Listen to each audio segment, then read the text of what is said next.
Yeah, I'm ready. Okay, you guys ready? Okay, it's April 20th, 1995. This is the Smithsonian interview for Steve Jobs. Okay, I'd like to begin, Steve, with some background biographical information. Tell us about when you were born, where, your parents, your family, Sure. childhood memories. I was born in San Francisco, California, USA, planet Earth, on February 24th, 1955.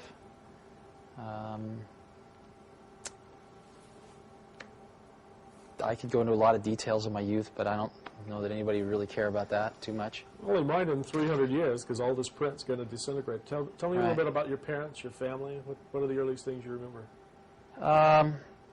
55, Eisenhower was still president. Yeah, I don't remember him, but I do remember growing up in the, sort of the very late 50s, early 60s. It was a very interesting time in the United States of America. America was sort of at its pinnacle of post-World War II prosperity, I think, and everything had been fairly straight and narrow, from haircuts to culture in every way, and it was just starting to kind of broaden into the 60s where things were going to start expanding out in new directions.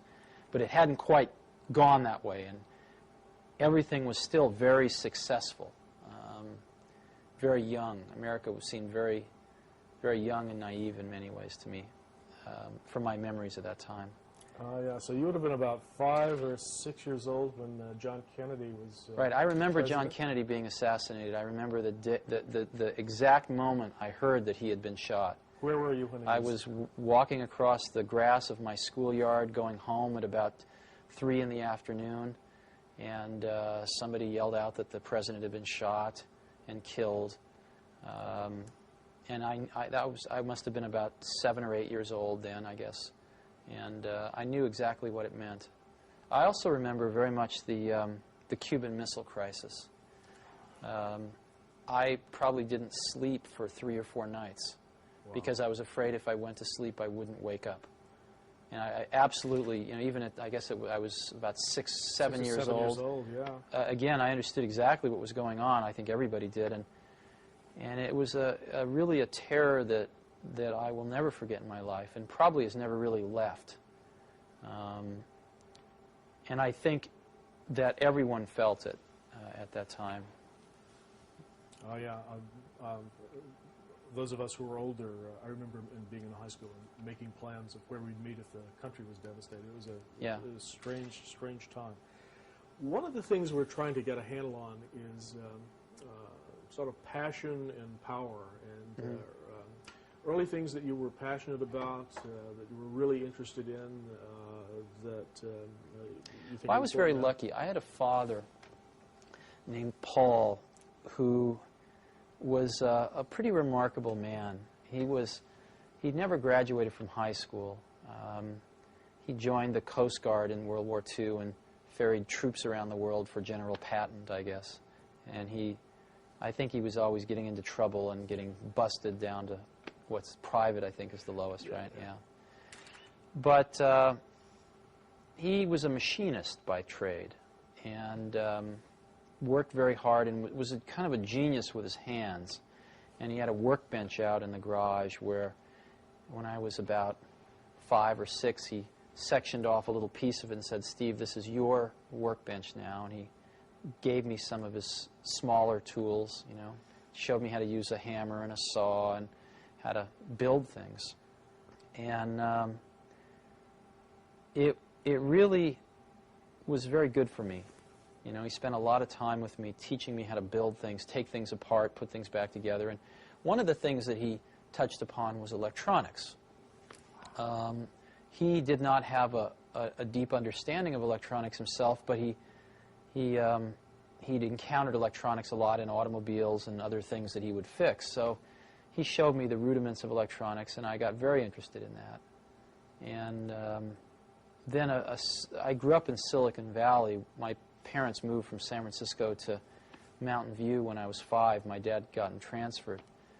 And that was right in the heart of Silicon Valley. So there were engineers kind of all around. And Silicon Valley at that time was still orchards for the most part. I mean, it was apricot orchards and prune orchards. And it was really paradise. I remember there not being... I remember almost every day the air being crystal clear, where you could see from one end of the valley to the other. And this was when you were 6, 7, yeah. 8 years old at right, this time. Exactly. And it was really the most wonderful place in the world to grow up. And there was a man that moved in down the street, maybe about 6 or 7 houses down the block, who was new in the neighborhood with his wife. And it turned out he was an engineer at Hewlett-Packard, and he was a ham radio operator and really into electronics. And what he did to get to know the kids on the block was a rather strange thing. He put out a carbon microphone and a battery and a speaker on his driveway where you could talk into the microphone and your voice would get amplified on the speaker. It's kind of a strange thing to do when you move into a neighborhood, but that's what he did. This is great. And I, of course, started messing around with this, and I'd always been taught that you needed an amplifier to amplify the voice of a microphone for it to come out of a speaker. Oh, yeah. My father had taught me that, so I went home and proudly announced to my father that he was all wrong and that this man up the block was amplifying voice with just a battery. My father told me I didn't know what I was talking about. We got into a very large argument about this, so I dragged him down and showed him this, and he himself was a little befuddled. And I got to know this man whose name was Larry Lang, and he taught me a lot of electronics, too. He was great. And he used to build, you know, Heathkits, which they don't really have anymore. But Heathkits were really great. These Heathkits were these products that you would buy in kit form. You'd actually pay more money for them than you would if you just went and bought the finished product, if it was available. But these Heathkits would come with detailed manuals and on how to put this thing together, and all the parts would be laid out in a certain way and color-coded, and you'd actually build this thing yourself. And I would say that gave one several things. It gave one an understanding of what was inside a finished product and how it worked, because it would all include a theory of operation. But maybe even more importantly, it gave one the sense that one could build the things that one saw around oneself in the universe. I mean, you see, these things were not mysteries anymore. When you looked at a television set, you would think, well, I haven't built one of those, but I could. There's one of those in the Heathkit catalog, and I built 2 other Heathkits, so I could build a television set. I could build, you know, things became much more clear that they were the results of human creation, not these magical things that just appeared in one's environment and one had no knowledge of their interiors. So it gave one a tremendous degree of self-confidence that through exploration and learning one could understand seemingly very complex things in one's environment. And so, you know, that was my childhood was very fortunate in that way. Yeah, I had a rough time in school. It sounds like you were really lucky to have your dad as both a sort of a mentor and a hero. And I was going to ask you about school. What was the formal side of your education like? Good, bad, school was pretty hard for me at the beginning. My mother had taught me how to read before I got to school, and so when I got there, I really just wanted to do 2 things. I wanted to read books, because I loved reading books, and I wanted to go outside and chase butterflies and do all the things that, you know, 5-year-olds like to do. And I encountered authority of a different kind than I'd ever encountered before, and I did not like it. And they almost got me. They came this close to really beating any curiosity out of me. By the time I was in 3rd grade, I'd had a good buddy of mine, Rick Ferrantino, and the only way we had fun was to create mischief. And we used to do things like, I remember one time we traded everybody, there was a big bike rack where everybody put their bikes, maybe 100 bikes in this bike rack, and we traded everybody our lock combinations for theirs on an individual basis, and then went out one day and put everybody's lock in everybody else's bike, and it took them until about 10 o'clock that night to get all the bikes unsorted and stuff like that. We'd set off explosives in teachers' desks and stuff, and it was pretty serious. We got kicked out of school a lot. In 4th grade, I encountered one of the other saints in my life, which was they discovered they were going to put me and this guy, Rick Ferrantino, into the same 4th grade class, and the principal said at the last minute, no, bad idea, separate them.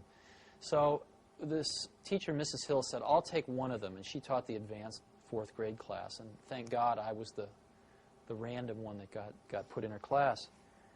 And she watched me for about 2 weeks, and she then approached me. She said, Stephen, I'll tell you what,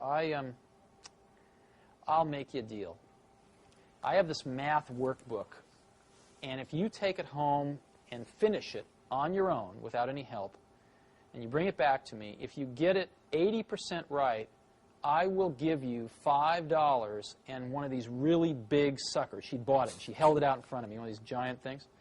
And I looked at her like, are you crazy, lady? You know, nobody's ever done this before. And, of course, I did it. And she basically bribed me back into learning with candy and money. And what was really remarkable was that, you know, before very long, I had such a respect for her that I sort of reignited my desire to learn. And she was remarkable. She got me kits for making cameras. You know, I ground my own lens and made a camera, and it was really quite wonderful. And I think I probably learned more academically that 1 year than I've ever learned in my life.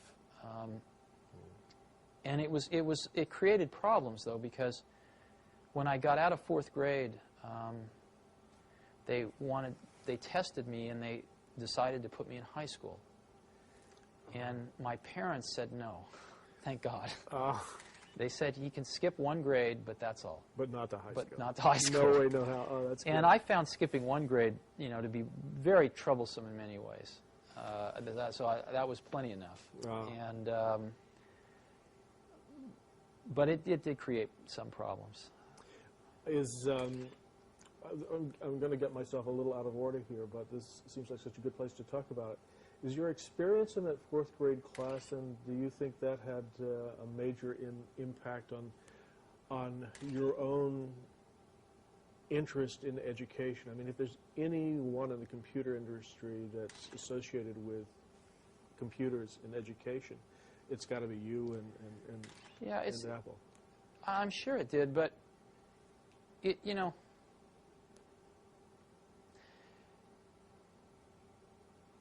I'm a very big believer in equal opportunity as opposed to equal outcome. I don't believe in equal outcome because, unfortunately, life's not like that, and it'd be a pretty boring place if it was. But I really believe in equal opportunity, and equal opportunity to me, more than anything, means a great education. Probably, you know, the second, maybe even more important is a great family life, but I don't know how to do that. I don't think anybody knows how to do that. But it pains me because we do know how to provide a great education. We really do. If we got our act together, we could make sure that every young child in this country got a great education. And we fall far short of that. And I know from my own education that if I hadn't encountered 2 or 3 individuals that spent extra time with me, I'm sure I would have been in jail. I'm 100% sure if it hadn't have been for Mrs. Hill in 4th grade and a few others, but maybe even especially her, I absolutely would have ended up in jail. Because I could see those tendencies in myself to sort of have a certain energy to do something, and it could have been directed to doing something interesting that other people thought was a good idea, or doing something interesting that other people maybe didn't like so much. Put you in jail, right? And so, I think when you're young, a little bit of course correction goes a long way. And I think it takes pretty talented people to do that. And I don't know that enough of them get attracted to go into public education. You can't even support a family on what you get paid. On what you get paid. And if you're smart, I sort of feel if somebody's smart enough that you want to turn your kids over to them for the majority of their childhood. I mean, the majority of their waking hours in their childhood are spent not with your parents, but with your teachers. Sure. I'd like the people that are teaching my kids to be good enough that they could get a job at the company I work for making $100,000 a year. Mm-hmm. Well, why should they work at a school for $35,000, $40,000 a year if they could get a job here at $100,000 a year? Absolutely. I mean, that's not is that an intelligence test? I mean, exactly. I think we should basically be hiring them and paying them $100,000 a year. But the problem there, of course, is the unions. The unions are the worst thing that ever happened to education. Because it's not a meritocracy. Yeah, exactly. It turns into a bureaucracy, which is exactly what's happened. And teachers can't teach, and administrators run the place, and nobody can be fired. It's terrible. Well, some people say that this new technology may be the networked world, if you will, may be a way to bypass that. Are you optimistic? No, I absolutely don't believe that. And as you pointed out, I've probably helped put more computers in more schools than anybody else in the world, and I'm up until this point in time, and I'm absolutely convinced that that is by no means the most important thing.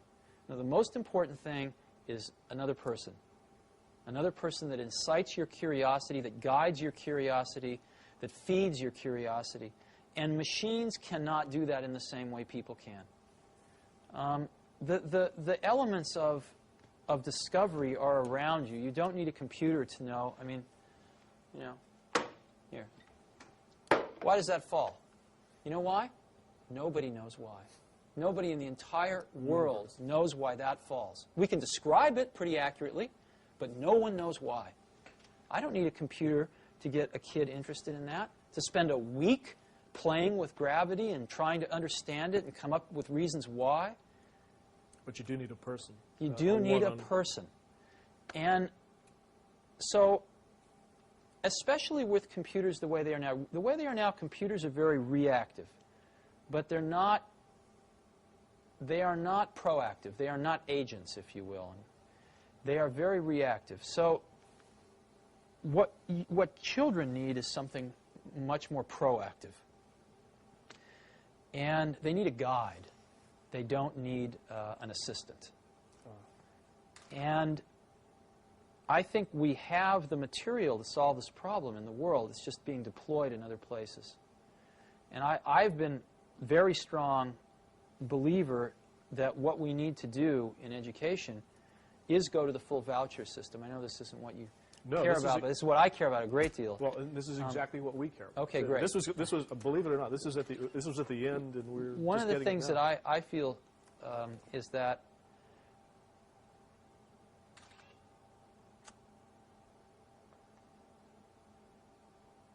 right now, you know, if you ask who are the customers of education, the customers of education are the society at large, employers that hire people, right, things like that. But ultimately, I think the customers are the parents, not even the students, but the parents. And the problem that we have in this country is that the customers went away. The customers stopped paying attention to their schools for the most part. And gave their kids to the... Well, what happened was that mothers started working. And they didn't have time to spend at PTA meetings and watching their kids' school. Schools became much more institutionalized.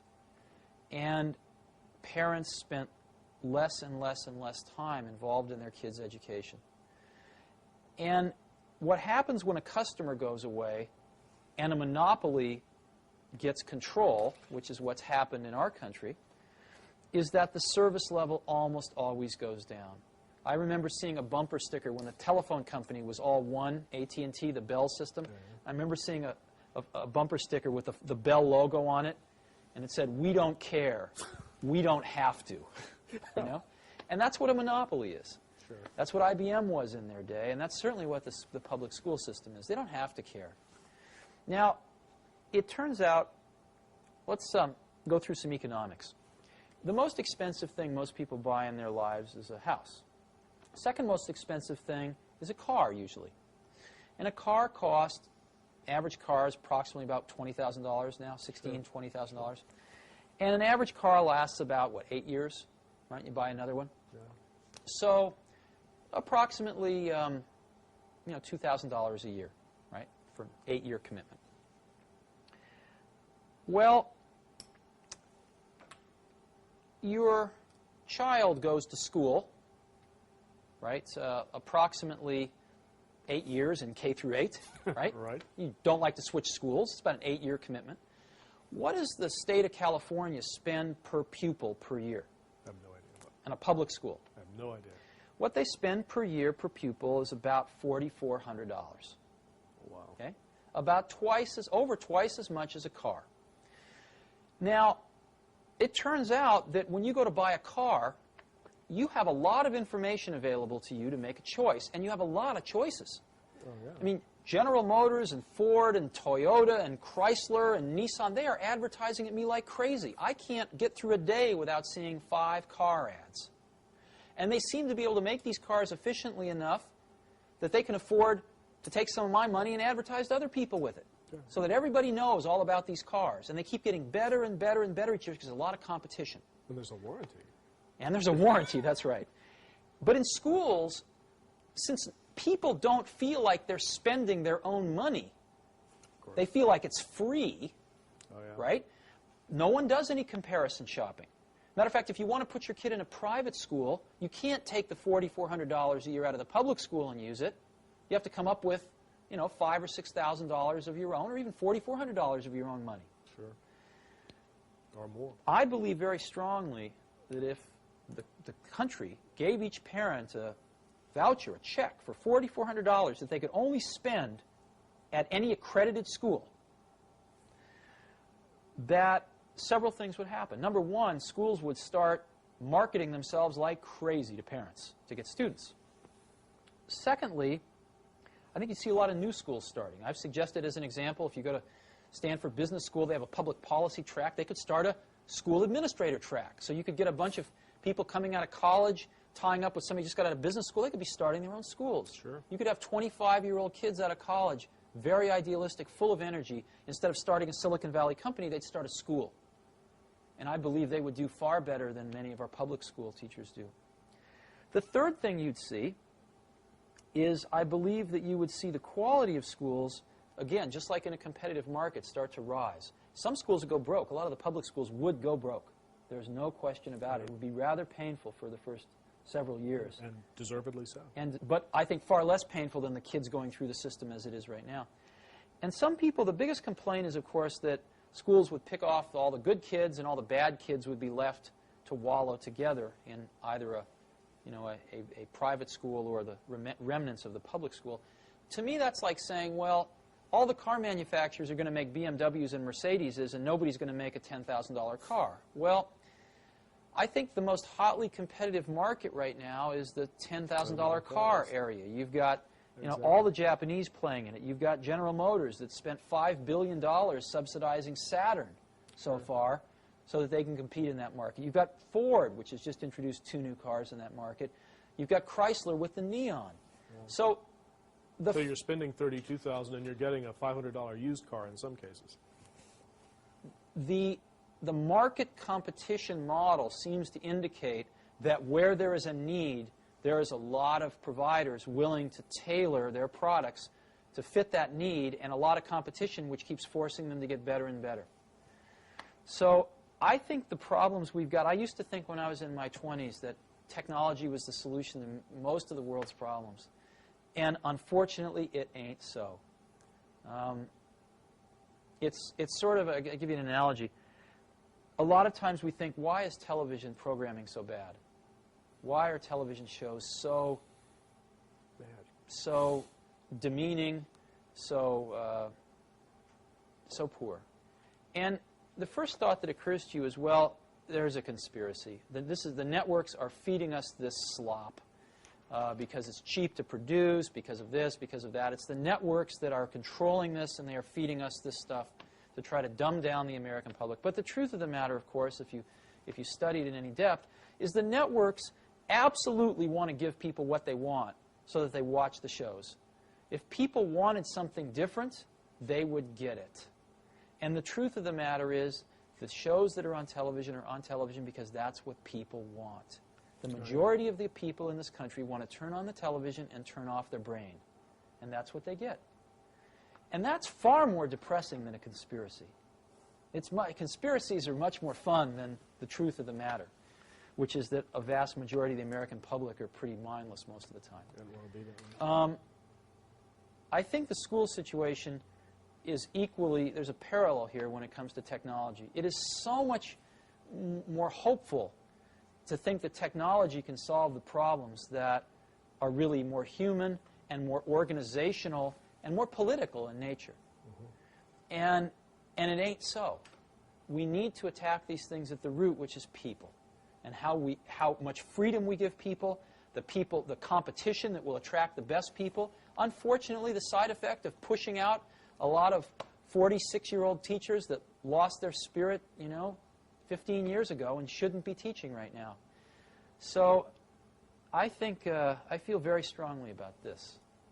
And I wish it was as simple as giving every kid a computer, but it won't work. Yeah, and I'm really glad we had a chance to talk about it up front. Sure. I'm going to change the tape Sure. and go back. I'm sorry? I'm sure the NEA will grab.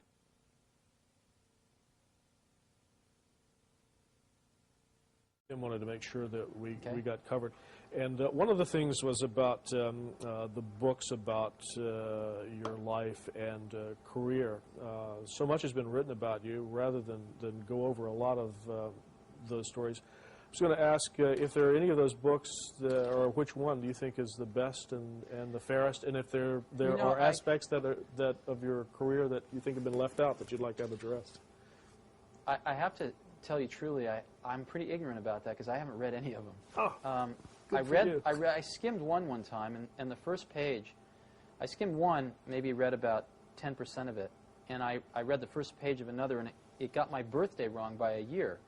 And I thought, well, if they can't even get this right, then this is probably not worth reading. The one that I skimmed, I don't remember which one it was, but I've always considered part of my job was to keep the quality level of people in the organizations I work with very high. I mean, that's what I consider one of the few things I actually, can contribute individually myself versus the team that I work with is to really try to instill in the organization the goal of having only A players. Because in the field that I'm in, like in a lot of fields, the difference between maybe the worst taxi cab driver and the best taxi cab driver to get you across town Manhattan might be 2 to 1. Best one will get you there in 15 minutes. The worst one will get you there in half an hour.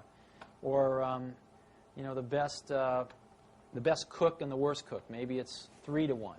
Sure. Pick something like that. Most things in life, the best post person, the worst post person. In the field that I'm in, in software in particular, the difference between the best person and the worst person is about 100 to 1 or more. The difference between a good software person and a great software person is probably 50 to 1, 25 to 50 to 1. Huge dynamic range. And therefore, I have found, and not just in software, but in almost everything I've done, it really pays to go after the best people in the world. It's painful. It's very painful when you have some people that are not the best people in the world, and you have to get rid of them. To tell them. But I found that my job has sometimes been exactly that, to get rid of some of the people that didn't measure up. And I've always tried to do it in a humane way, but nonetheless, it has to be done, and it's not ever fun. Is that the hardest and most painful part of managing a company from your point of view? Oh, sure, of course. And so, but I've been, at times I've been pretty hard about it. And a lot of times people haven't wanted to leave, and I haven't given them any choices. So if somebody wanted to write a book about me, most of my friends would never talk to them, but they could go find, the handful of a few dozen people that I'd fired in my life that hated my guts. And that was certainly the case in this one book I skimmed. I mean, it was just, let's throw the darts at Steve. Oh, yeah. And, such is life. I mean, that's the sort of the world I've chosen to live in. And if I didn't like that part of it enough, I'd escape, and I haven't. So I'm willing to put up with that. But I certainly didn't find it very accurate. Okay, then this gives us a golden opportunity then to let you tell your own story for a while. And I've got a couple of questions I wanted to ask you about specifically about your experience at Apple. I mean, looking back at the years you were there, what, in your own view, were the accomplishments that you were most proud of? Are there a couple of Apple stories that you really like to tell? Oh, Apple was this incredible journey. I mean, we did some amazing things there. The thing that bound us together at Apple was not, it was the ability to make things that were going to change the world. That was very important to all of us. And we were all pretty young. The average age of the company was, mid to late 20s. And we were, hardly anybody had families, certainly at the beginning, and we all worked like maniacs. And the greatest joy was that we felt we were fashioning sort of collective works of art, much like, 20th century physics or anything that, something important that would last, that a lot of people contributed to. And we could actually then, after, very few people could engineer these things, but then they could give them to more people who could, as an example, build an automated factory to build them, and then they could give them to even more people who could use them. And the amplification factor was very large. I mean, in doing the Macintosh as an example, there were a core group of less than 100 people that did the Mac, and yet Apple shipped well over 10 million of them. So, and of course, everybody's copied it. So if you look at what's really happened, it's in the hundreds of millions at this point in time. That's pretty large amplification, right? Yeah. 1,000,000 to 1. And it's not often in your life that you get that opportunity to amplify your values 100 to 1, 1,000,000 to 1. And that's really what we were doing. I mean, if you look at what we did, what we tried to do was to say, computation and how it relates to people is really at its infancy here. And we are in the right place at the right time to change the course of that vector a little bit. Yeah. And what's interesting is if you change the course of a vector near its origin, by the time it gets a few miles out, it's way different. And we were very cognizant of this fact, really from almost the beginning at Apple, that we were, for some incredibly lucky reason, fortunate enough to be at the right place at the right time to do this. And so the contributions that we tried to make embodied values that were not only of technical excellence and innovation, which I think we did certainly our share of, but innovation in a more humanistic way. The things I'm most proud about of Apple are where those two things came together, as an example, in publishing. The Macintosh basically revolutionized publishing and printing. And it was because of that typographic artistry coupled with the technical understanding and excellence to implement that electronically, those two things coming together. Things coming together where people didn't have to understand arcane computer commands to use the computer. So it was the combination of those two things that I am the most proud of. And it happened on the Apple II, and it happened on the Lisa, although there were other problems with the Lisa that caused it to be a market failure. And then it happened again big time with the Macintosh. You used an interesting word when you were describing what you were doing. You were talking about art, not engineering. That's and correct. Not science. You want to talk about that for a minute? Sure. I believe that the distinction between we generally use the word artist to mean visual artist of some sort. But I actually think there's really very little distinction between an artist of that type and a scientist or engineer of the highest caliber. And I've never had a distinction in my mind between those two types of people. They've just, to me, been people that pursue different paths, but basically kind of headed to the same goal, which is to express something of what they perceive to be the truth around them, so that others can see it, so that others can benefit by it. And the artistry is in the elegance of the solution, like chess playing or mathematics? No, I think the artistry is in having an insight into what one sees around them, generally putting things together in ways that no one else has, and finding a way to express that to other people who don't have that same insight, so that they can get some of the advantage of that insight that makes them feel a certain way or allows them to do a certain thing. And I think that certainly a lot of the folks on the Macintosh team were capable of doing that and did exactly that. And if you study these people a little bit more, what you'll find was, in this particular time, I don't know how it will be in 200 years, but certainly in the 70s and 80s, the best people in computers would have normally been poets and writers and musicians. I mean, almost all of them were musicians. A lot of them were poets on the side. And they went into computers because it was so compelling, because it was fresh and new, and it was a new medium of expression of their creative talents. And the feelings and the passion that people put into it were completely indistinguishable from a poet or a painter. Completely indistinguishable. And I think there was a tremendous amount of, a lot of the people also were fairly shy people, or maybe fairly inward people, who put a lot of their expression about how they felt about other people or the rest of humanity in general into their work that other people would use. A lot of people put a lot of love into these products and a lot of expression of their appreciation into these things. It's hard to explain. No, it's passion in the truest sense of the word. So it's, and I don't think this is becoming less true, unfortunately. The computer industry is at a very critical juncture where those people are clearly leaving the field now. What are they doing? Well, where are they going? Hard to say.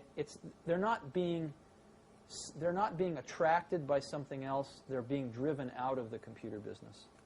And they're being driven out of the computer business because the computer business is becoming a monopoly with Microsoft. And without getting into whether Microsoft gained this position legally or not, who cares? The end product of the position is that the ability to innovate in the industry is being sucked out dry. And I think the smartest people have already seen some of the writing on the wall and are starting to exit. And I think some of the smartest young people are really bailing out, questioning whether they're going to even get in. Yeah. So hopefully things will change over time, but I think it's kind of a dark period right now. We're entering that. Well, Apple had a reputation as a company that absolutely broke a mold and set its own course. Looking back from where you are today with Next, do you think, with what you know now, that as Apple grew big, it could have sustained that original approach, or did it have to become a big standard American computer funny company? Question. Apple did grow big and sustain that approach. When I left Apple, it was a $2 billion company. I mean, that's not too small. We were Fortune 300 and something, like the 350th largest company in the country. When the Mac was introduced, we were a $1 billion corporation. So Apple, grew from nothing to $2 billion when I was there. That's a pretty high growth rate. And it grew 5 times since I left, basically on the back of the Macintosh. So I think what's happened since I left in terms of growth rate's been trivial compared with what it was like when I was there. No, what ruined Apple wasn't growth. What ruined Apple was values. John Sculley ruined Apple, and he ruined it by bringing a set of values to the top of Apple which were corrupt, and that corrupted some of the top people that were there, drove out some of the ones that were not corruptible, and brought in more corrupt ones, and paid themselves literally, collectively, tens of millions of dollars, and cared really more about their own glory and wealth than they did about what built Apple in the first place, which was making great computers for people to use. They didn't care about that anymore. And they didn't have a clue about how to do it. And they didn't take any time to find out, because that's not what they cared about. They cared about making a lot of money. And so they had this wonderful thing that a lot of very brilliant people made called the Macintosh, and they got very greedy. And instead of following the original trajectory of the original vision, which was to make this thing an appliance and get this out there to as many people as possible, they went for profits, and they made outlandish profits for about 4 years. One of the most profitable companies in America for 4 years. And what that cost them was their future. Because what they should have been doing is making rational profits and going for market share, which is what we'd always tried to do. And Macintosh would have had a 33% market share right now, maybe even higher. Maybe it would have been Microsoft, but we'll never know. And now it's got a single-digit market share and falling. And there's no way to ever get that moment in time back. And the Macintosh will die in another few years. And it's really sad. And the problem is that the recipe for how to create the next Macintosh, no one at Apple has a clue, because no one running any part of Apple was there when the Macintosh was made, or any other product at Apple. They've just been living off that one thing now for over a decade. And the last attempt was the Newton, and you know what happened to that. So it's kind of tragic, but as unemotionally as I can be, that's what's happening. And unless somebody pulls a rabbit out of a hat, you know, these things, companies tend to have long glide slopes because of the installed bases. Sure. But Apple's just gliding down this glide slope, and they're losing market share every year. And things start to spiral once you get under a certain threshold. Developers no longer write applications for your computer, so you know, then it really starts to spiral down. Sure. Well, this obviously, I mean, there's obviously still a lot of emotional attachment to. Oh, sure. To Apple. I want Apple to live forever and keep shipping great products forever. And I mean, Apple could have been Apple was for a while like a Sony. It was the place that made the coolest stuff. Is there a user of Apple or oh, sure. or a story that you could tell that in your mind exemplifies what the company stood for and its values at its best? Sort of you know, what customers were using the Apple products when you were there? There were two kinds of customers. I mean, basically, Apple was sort of, there was the educational aspects of Apple, and then there was sort of the non-educational. On the non-educational side, you know, Apple was two things. One, it was the first lifestyle computers. I mean, Macintosh was the first lifestyle computer. But secondly, it's hard to remember how bad it was, you know, in early 80s, with IBM taking over the world with the PC, with DOS out there. It was far worse than the Apple II. And they tried to copy the Apple II, and they'd done a pretty bad job, and you needed to know a lot. And so things were kind of slipping backwards. And Macintosh was, you saw the 1984 commercial. Oh, yeah. I hope you have that in your archives. You know, Macintosh was basically this relatively small company, you know, in Cupertino, California, taking on the Goliath, IBM, and saying, wait a minute, your way is wrong. This is not the way we want computers to go. This is not the legacy we want to leave. This is not what we want our kids to be learning. This is wrong, and we are going to show you the right way to do it. And here it is. It's called Macintosh, and this is so much better that it's going to beat you. And we are going to do it. Oh, yeah. And that's what Apple stood for, was that. And that was one of the things. The other thing was, you can go a little further back in time, and you know, Apple IIs, one of the things that built Apple was schools buying Apple IIs. But even so, there was, I think, only about 10% of the schools that had a computer, even one computer in them, in 1979, I think it was. And when I grew up, I was, again, lucky because I was in Silicon Valley. When I was 12, I think I saw my first computer. 10 or 11, maybe 11 or 12. It was down at NASA Ames. And I didn't see the computer. I saw a terminal, and there was theoretically a computer on the other end of the wire. And I fell in love with it. And I saw my first desktop computer at Hewlett-Packard, which was one of their, it was called the 9100A. It was the first desktop computer in the world. It ran BASIC and APL, I think. And I fell in love with them. And I thought, as we looking at these statistics in 1979, I thought, you know, if there was just one computer in every school, some of the kids would find it, you know. Yeah. If it was just there, someone will find it, and it will change their life. And we saw the rate at which this was happening and the rate at which the school bureaucracies were deciding to buy a computer per school. And it was so slow that we realized that a whole generation of kids was going to go through the school system before they even got their first computer. So we thought, the kids can't wait for this, basically. And we wanted to donate a computer to every school in America. It turns out there's about 100,000 schools in America, about 10,000 high schools, about 90,000 K through 8. And we couldn't afford that as a company.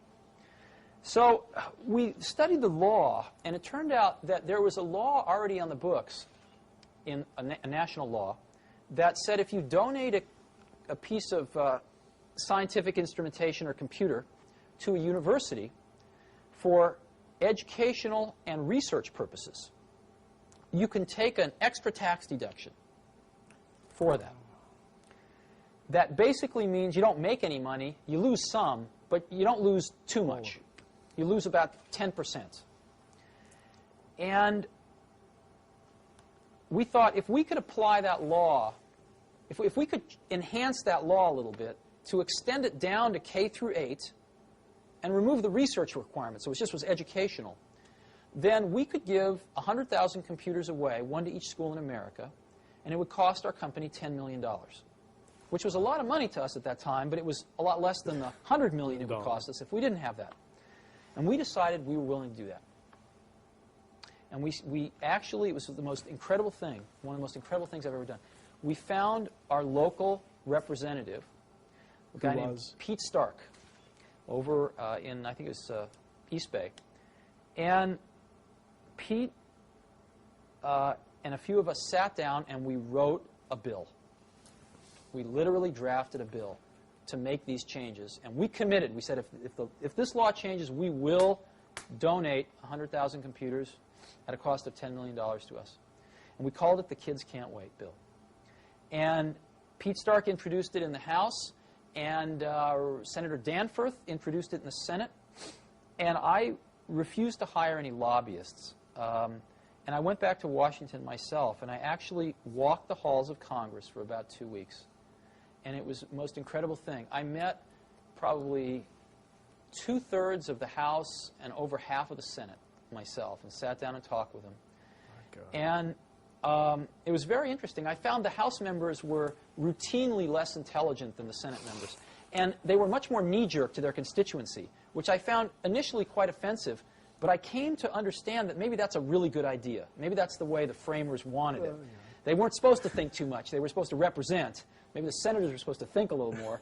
But it's a precursor of... It was very interesting. Anyway, the bill passed the House with the largest favorable majority of any tax bill in the history of this country. Okay? Wow.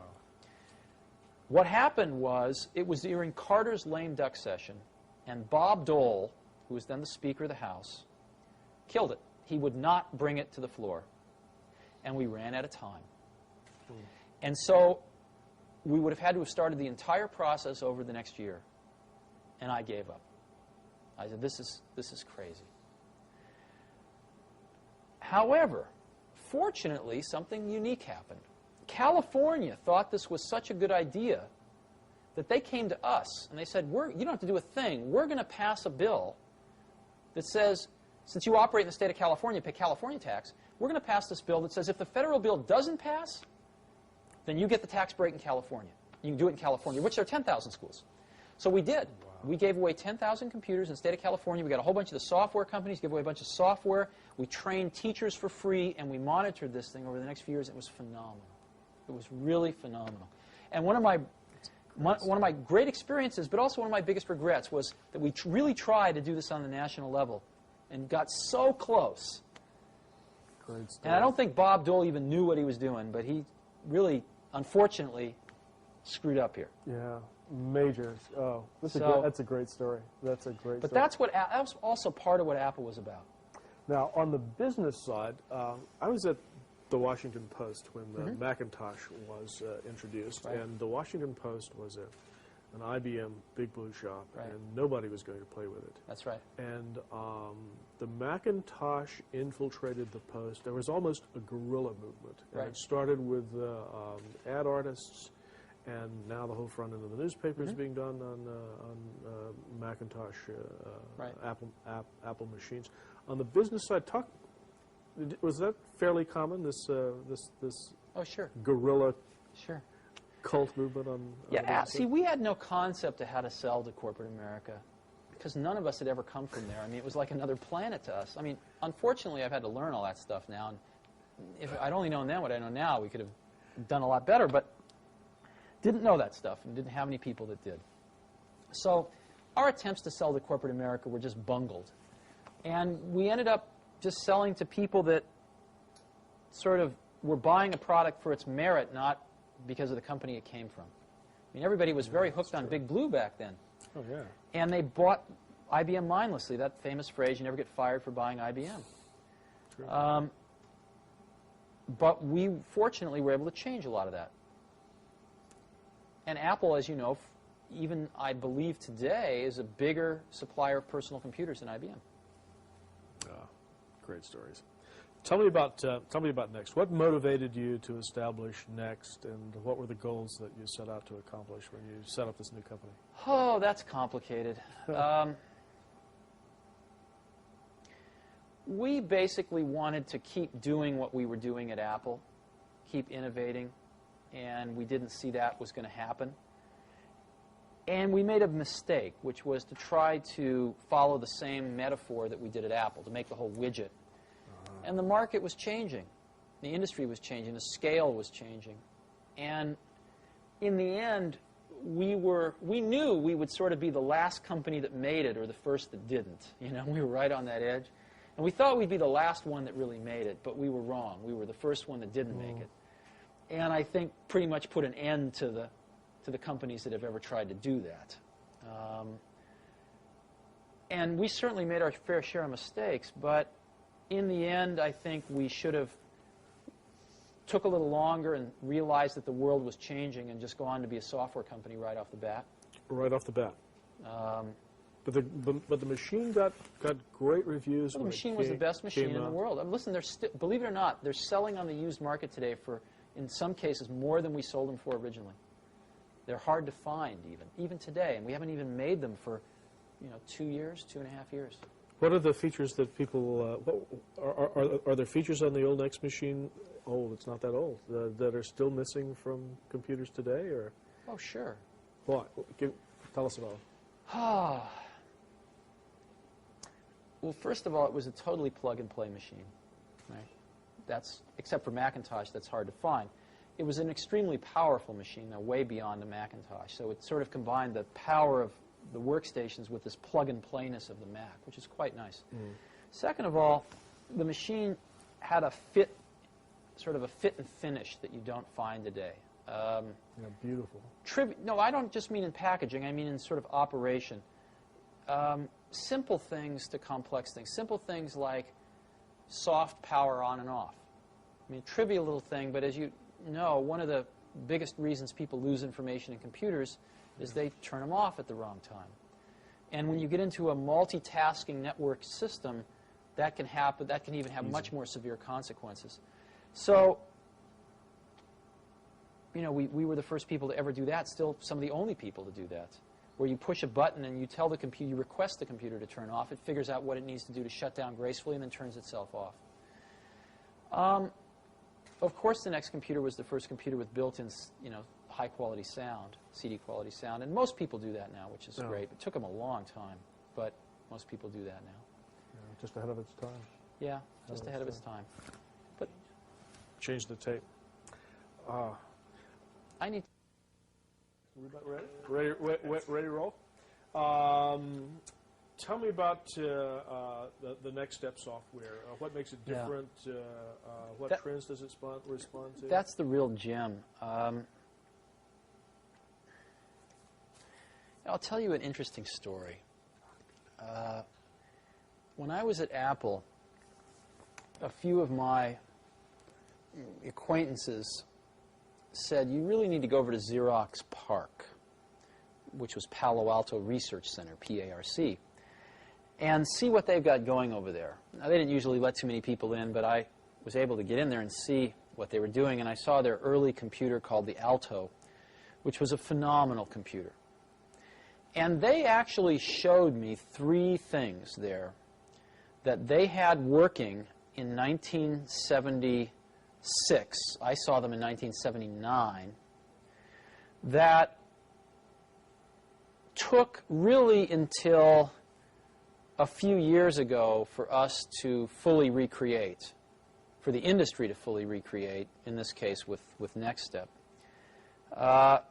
However, I didn't see those 3 things. I only saw the first one, which was so incredible to me that it saturated me. It blinded me to see the other 2.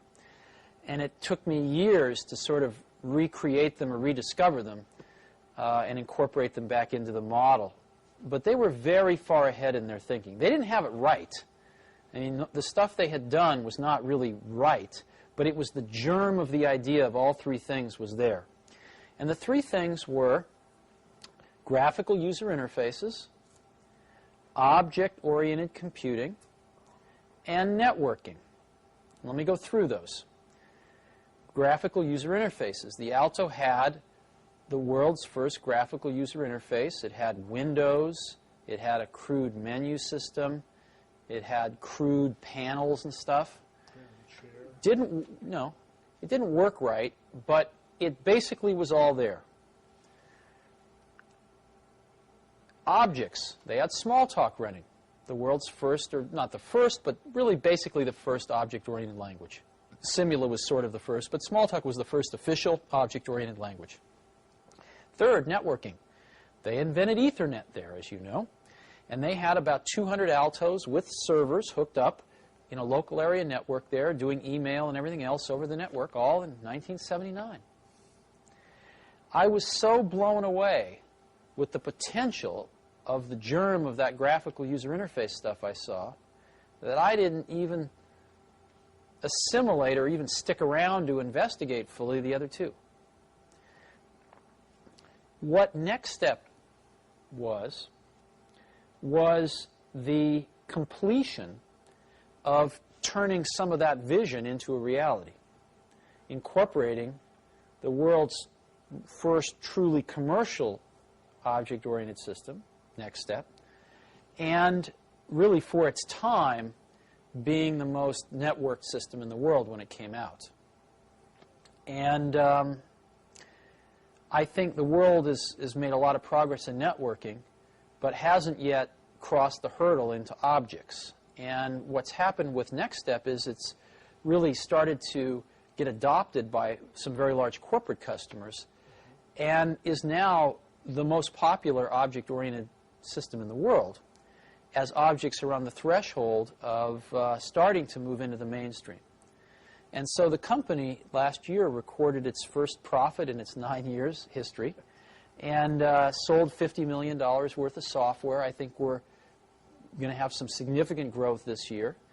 And it's fairly clear that Next can get up to being a few $100 million software company in the next 3 or 4 years and be the largest company offering objects until Microsoft comes into the market at some point in time, probably with a pretty half-baked product. Some people say that in the future, object-oriented software is going to be the only kind of... of course that's true.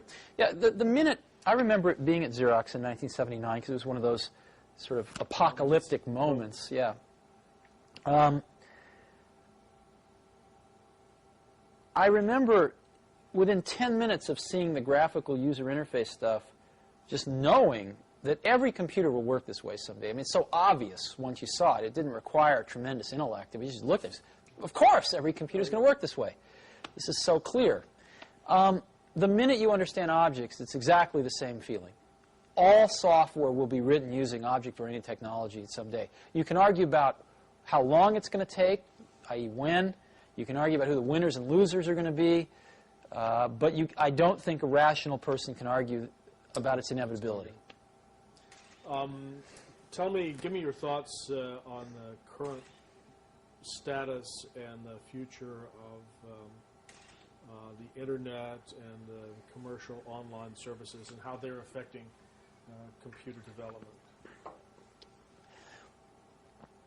The Internet and the World Wide Web, because they've become one thing now, are clearly the most exciting thing going on in computing today. And they're exciting for 3 or 4 reasons. Number one, ultimately computers are turning into communications devices.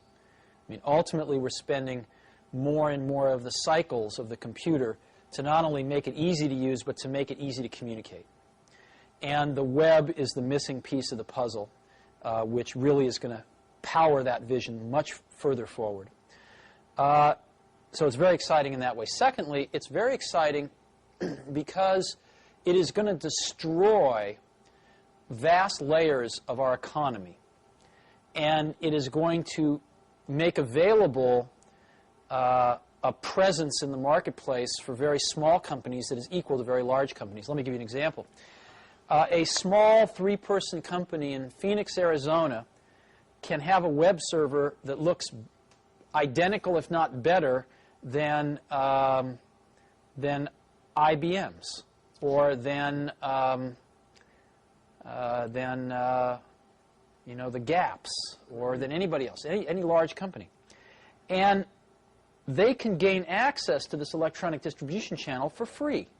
They don't have to build buildings. They don't have to go sign up 1,000 distributors and have people to call on them, et cetera, et cetera.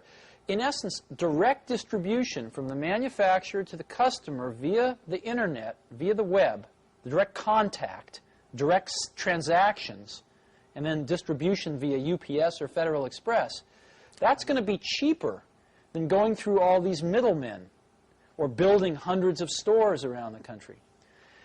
It is going to radically change the way goods and services are discovered, sold, and delivered, not only in this country, but eventually in the world. And as you know, electrons travel at the speed of light, and so it tends to bring the world much closer together in terms of providers and customers. That's very exciting. The leveling of big and small, the leveling of close, near, and distant. The third reason it's very exciting is because Microsoft doesn't own it, and I don't think they can. I think it's the one thing in the industry that Microsoft probably could never own.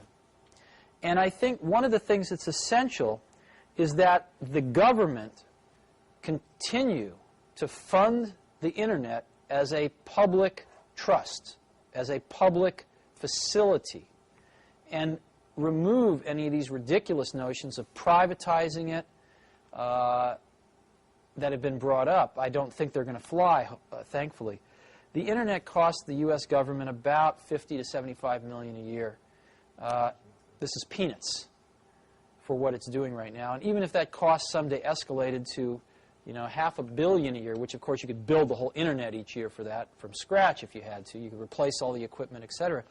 That would be an extraordinarily small price to pay for keeping it from getting into the hands of any one company, and thereby starting to destroy or control the innovation that could take place around the Internet. It's the one last bright spot of hope in the computer industry for some serious innovation to happen at a rapid pace. And what's also great about it is, again, the U.S. is in the forefront here.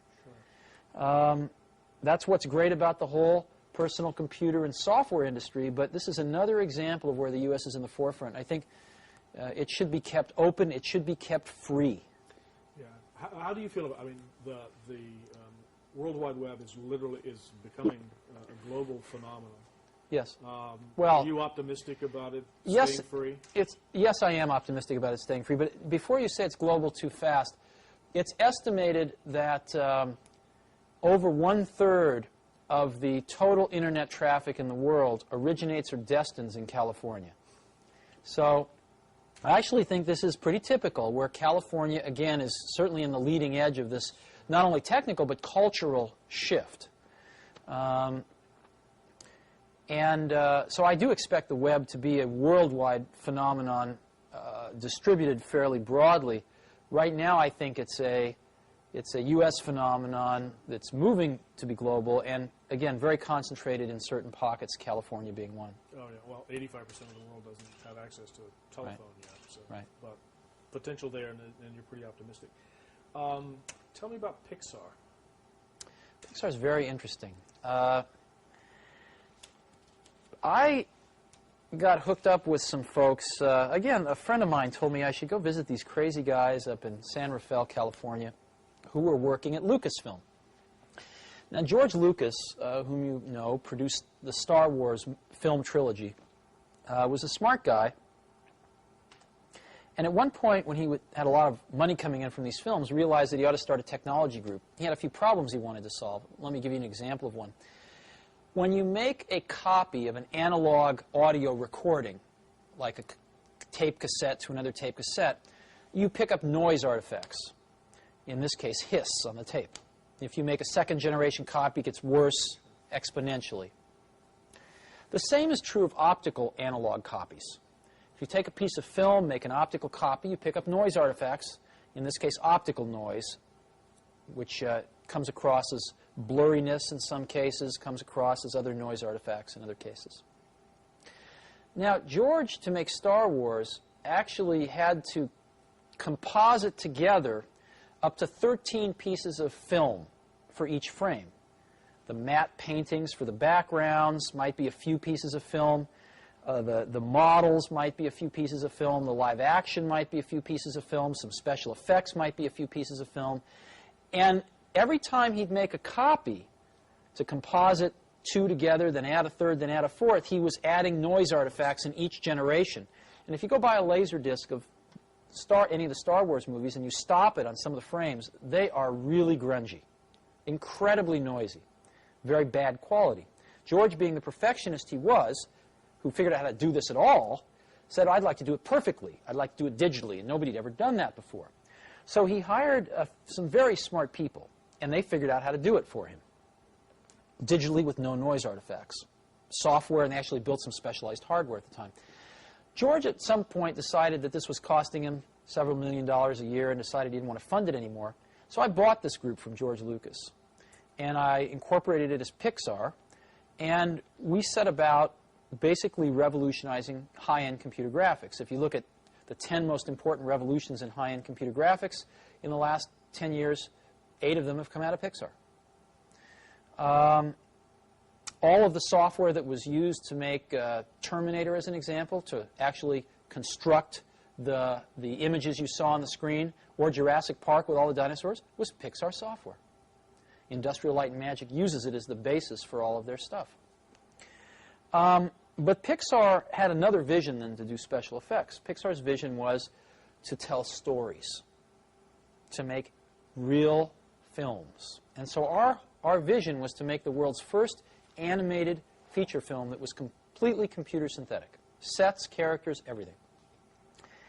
And after 10 years, we have done exactly that. We have developed the tools, which are all proprietary, to do this, to manage the production of this thing, as well as the drawing of this thing and the computer synthetic drawing. And we are finishing up making the world's first computer animated feature film. Pixar has written it, directed it, producing it, and the Walt Disney Corporation is distributing it. And it's coming out this year as Walt Disney's Christmas picture. It's coming out November 11th, I believe, and it's called Toy Story. And you will hear a lot about it because I think it's going to be the most successful film of this year. Fantastic. It's phenomenal. Tom Hanks is the main character's voice. Tim Allen is the second main character. Randy Newman's doing the music for it. And it's just phenomenal. Yeah. Since this is going to be embargoed for a while, can you tell me a little bit about the story, or? Yeah, but there's no purpose. In 300 years, they'll have seen it already. So that's true. I'm losing my sense of myself. We've got a couple of more serious questions, and then I'd like to just give you a chance to say anything else that you wanted to add. Just back on Pixar again for a minute, though. There's a lot of hoopla now about sort of Hollywood and Silicon Valley converging, where they call it Sillywood, I think. Pixar really is going to be the first digital studio in the whole world, and really combines art and technology together in, again, a very wonderful way. Pixar's got, by far and away, the best computer graphics talent in the entire world, and it now has the best animation and artistic talent in the whole world to do these kinds of films. We have the second largest group of animators in the world now outside of Disney. We think the most talented in the world, working side by side with these computer scientists, the best graphics people in the world. And there's really no one else in the world that could do this. It's really phenomenal. I think we're probably close to 10 years ahead of anybody else. Sounds really exciting. Well, the question I was going to ask, and you partially answered it, was about startup companies. As I look around the facility here and in your literature, there are alliances written all over the walls. I mean, literally, Sun, Sure. Art. I mean, you're aligned with the Hewlett-Packard and Sun and Oracle and Digital and all the systems integrators. Communications companies and information technology companies are merging and becoming one. Do you think that it will ever be possible for a new major startup company to develop if they're going to focus on major applications or software ever again? Will there ever be another? Yeah, I think yes. Intellectually, sometimes one would say in despair no, but I think yes. And the reason is because it's not, technology keeps on advancing, so there are opportunities, but the thing that makes it possible is that human minds settle into fixed ways of looking at the world. And that's always been true, and it's probably always going to be true. And I think, I've always felt that death is the greatest invention of life. I'm sure that life evolved without death at first, and found that without death, life didn't work very well, because it didn't make room for the young who didn't know how the world was 50 years ago, who didn't know how the world was 20 years ago, but who saw it as it is today without any preconceptions, and saw and dreamed how it could be based on that, who were not satisfied based on the accomplishments of the last 30 years, but who were dissatisfied because the current state didn't live up to their ideals. Without death, there would be very little progress. And so one of the things that happens in organizations as well as in people is they settle into ways of looking at the world and become satisfied with those. And the world changes and keeps evolving, and new potential arises, but these people that are settled in don't see it. And that's what gives startup companies their greatest advantage, is the sedentary point of view of large companies. And in addition to that, large companies usually do not have very efficient communication paths from the people closest to some of these changes at the bottom of the company to the top of the company, which are the people making the big decisions. And so by the time, there may be people at the lower levels of these companies that see these changes coming, but by the time the word ripples up to the highest levels where they can do something about it, sometimes 10 years passes. And even in the case where part of the company does the right thing, at the lower levels, usually the upper levels screwed up somehow. I mean, IBM in the personal computer business was a good example of that. So I think as long as humans don't solve this human nature trait of sort of settling in to a worldview after a while, there will always be opportunity for young companies as well as young people to innovate. As it should be. And that was going to be my closing question before I gave you a chance to just sort of free associate on your own. And that is to talk to young people who sort of look to you as a role model.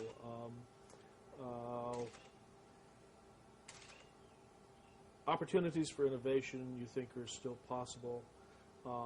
What are the factors for success for young people today, and what pitfalls should they avoid? If you're playing the role of elder statesman, For entrepreneurs? Yeah, for young entrepreneurial. Oh, I get asked this a lot, and I have a pretty standard answer, which is a lot of people come to me and they say, well, I want to be an entrepreneur. And I go, oh, that's great. What's your idea? And they go, well, I don't have one yet. And I say, well, I think you should go get a job as a busboy or something until you find something you're really passionate about, because it's a lot of work. And I'm convinced that about half of what separates the successful entrepreneurs from the non-successful ones is pure perseverance. It is so hard. You pour so much of your life into this thing, and there are such rough moments in time that most people give up. I don't blame them. I mean, it's really tough, and it consumes your life. I mean, if you've got a family and you're in the early days of a company, I can't imagine how one could do it. I'm sure it's been done, but it's rough. I mean, because it's pretty much an 18-hour-a-day job, 7 days a week for a while. So unless you have a lot of passion about this, you're going to not survive. You're going to give it up. So you got to have an idea or a problem or a wrong that you want to right that you're passionate about. Otherwise, you're not going to have the perseverance to stick it through. And I think that's half the battle right there. Well, I lied, because your talking made me think of the other side of that. We talked about the passion side. What would you say? There's passion and there's power. What would you say about the responsibilities of power once you've achieved a certain level of success? Power? Yeah. What is that? You need passion to build a company like Apple or IBM or any other major company. But once you've taken the passion to that level and have built a company and are in a position like Bill Gates at Microsoft or anybody else, yourself, what are the responsibilities of those who have succeeded and have economic power, social power? I mean, you've changed the world. What are your responsibilities within that framework or paradigm? Oh, I mean, that question can be taken on many levels. Obviously, if you're running a company, you have responsibilities. But as an individual, I don't think you have responsibilities. I think the work speaks for itself. And I don't think that people have special responsibilities just because they've done something that other people, like or don't like or what have you. I think the work speaks for itself. I think people can choose to do things if they want to. But, I mean, we're all going to be dead soon. That's my point of view. Somebody once told me, they said, live each day as if it will be your last, and one day you'll certainly be right. And I do that. And I really, you never know when you're going to go. But you are going to go pretty soon. And if you're going to leave anything behind, it's going to be, your kids, a few friends, and your work, right? So that's what I tend to worry about. I don't tend to think about responsibility. Matter of fact, I tend to like to, on occasion, pretend I don't have any responsibilities.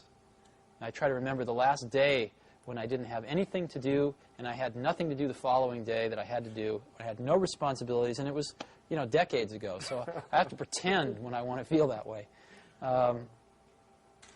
So I don't think in those terms. I think you have a responsibility to do really good stuff and get it out there for people to use and let them build on the shoulders of it and keep making better stuff. So the responsibilities to yourself and to your own standards and... Well, in our business, one person can't do anything anymore, but you create a team of people around you, and you have a responsibility of integrity of the work to that team. Everybody does, and you try to turn out the best work you can. Any final comments or thoughts, either for the record or off the record?